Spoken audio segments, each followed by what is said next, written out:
By now, you've probably seen the video. Noah Gragson waiting for Kevin Magnussen on pit road after the San Diego race. The shouting, the profanity, the 90-second standoff that became one of the most viral moments of the entire NASCAR weekend. But here's what you probably don't know. That confrontation came within one moment, one single warning, of becoming a fistfight, because Gragson has now admitted, in his own words, that he was about to throw a punch. He was that close. And the only reason he didn't? Someone got to him just before he walked over and told him there would be long-term consequences for his career if he swung. He held himself back, and then he went over anyway, used every word in the dictionary, and left the whole garage talking for days. So today, we're breaking down the full story, what actually happened on track, what nearly happened on pit road, and the much bigger argument underneath all of it that Gragson is actually making. Because this isn't just about two drivers having a row. It's about a fundamental question that NASCAR hasn't answered yet. Stay with me. Welcome back to Freedom Line News, the channel where we don't just chase the drama, we break down what really happened. If you're new, hit subscribe. This community is growing every week. Let's get into it. First, let's be clear about what happened on track, because the post-race confrontation only makes sense in that context. This wasn't a single incident that set Gragson off. It was an entire afternoon of escalating contact that built to an inevitable breaking point. Their first notable clash came on lap 25. Magnussen braked later than Gragson and slammed into the back of him. The two then banged doors on the straight, fighting for position deep in the field, 32nd place to be precise. That battle went on for several laps, with Gragson blocking hard and Magnussen refusing to back off. At one point, Gragson moved Magnussen in the final chicane. On the radio, after being told who he was fighting, Gragson said simply, "Yeah, fuck him."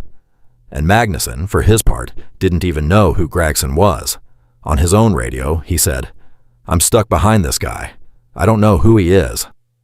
During the red flag, Magnussen told his team he believed Gragson was going to take him out the moment he got past him, and asked to be cleared in the pits.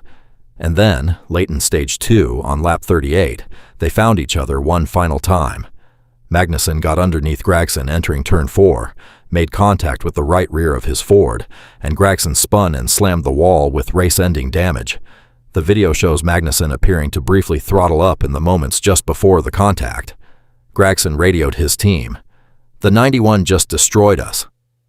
His team tried to get the damaged car back on track, but the steward said no due to the severity of the damage. It's worth noting that Gragson's team tried. It's likely that getting back on track had more to do with payback than points. So you know what happened next. Gragson changed into street clothes, went to pit road, and waited.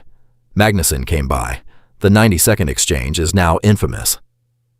"What's your problem?" Gragson asked. "You guys come over here. You drive off into the corner, just because you got fenders on it." Magnussen told him repeatedly to get out of his face, told him to leave. Gragson kept pressing. "Or what? What are you going to do?" Magnussen replied, "My problem is you in my face." And then, ice cold, "You don't understand English or what?" It did not become physical, and until Gragson's SiriusXM interview earlier this week, most people assumed that was just Magnussen keeping his cool.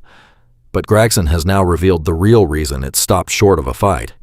He said he really wanted to go fight. He was about to throw a punch, and just before he walked over, someone pulled him aside and told him there would be long-term consequences for his career if he did. That stopped him. That is the only thing that stopped him. And this is where the story becomes genuinely important. Because Gragson's confrontation with Magnussen wasn't really about one contact in Turn 4. It was about something larger. He made it very clear in his media comments afterward. He said the thing that made him most angry was this: "You're in our ball field, in our ballpark, and we're out here and race the 38 race season." That one sentence contains the entire argument. Gragson's complaint is that NASCAR's growing habit of inviting international guest drivers, Formula One veterans, sports car aces, open-wheel specialists, brings drivers into the Cup Series who race with a completely different set of habits. Drivers accustomed to open-wheel racing, where there are no fenders and contact is catastrophic, sometimes swing to the other extreme when they get fenders for the first time. Gragson put it bluntly.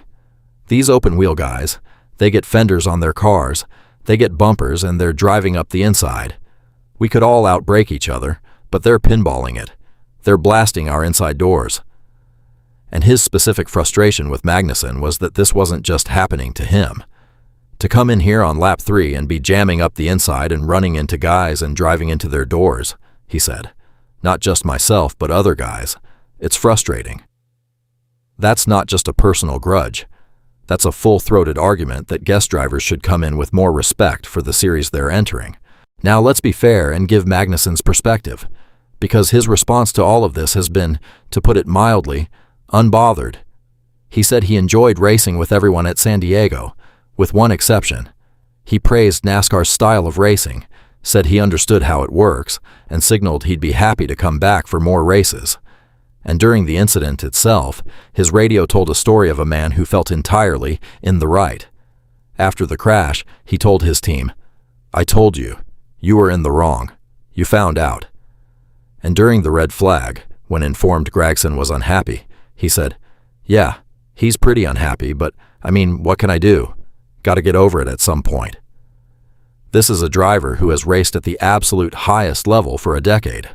A man who in Formula One became the first driver in history to receive a race ban for accumulating too many super license penalty points. So aggressive contact has never been foreign territory for him. His read of the whole situation was that this is how it goes. Gragson's read was that Magnussen didn't respect the house he walked into. And finally, a word on the broader pattern here, because this is not the first time Gragson has confronted a driver after a race. At Kansas in 2023, he had a post-race confrontation with Ross Chastain of Trackhouse Racing, the same organization Magnussen drove for. Chastain handled it very differently. He warned Gragson to back off. Gragson didn't. Chastain punched him in the face. Gragson has also been involved in actual punches thrown in the NASCAR lower divisions with Daniel Hemrick and Harrison Burton. So the portrait here is of a driver with a genuine competitive fire, an extremely low tolerance for what he perceives as disrespect, and a long history of making that disrespect physical when he feels he has no other option. The SiriusXM quote is illuminating. He didn't hold back because he'd calmed down. He held back because of a last-second calculation about his job. That's a very different thing. And it raises the honest question. If nobody had delivered that warning, we'd be talking about a very different story right now. So now I want to hear from you. Was Gragson right that international guest drivers need to come in with more respect for the NASCAR regulars? Or is this just hard racing that he can't handle losing? And do you think, if Magnussen comes back to NASCAR, these two cross paths again? Drop it in the comments, hit like, and subscribe to Freedom Line News, where we cover every NASCAR story with the detail it deserves. Thanks for watching. See you in the next one.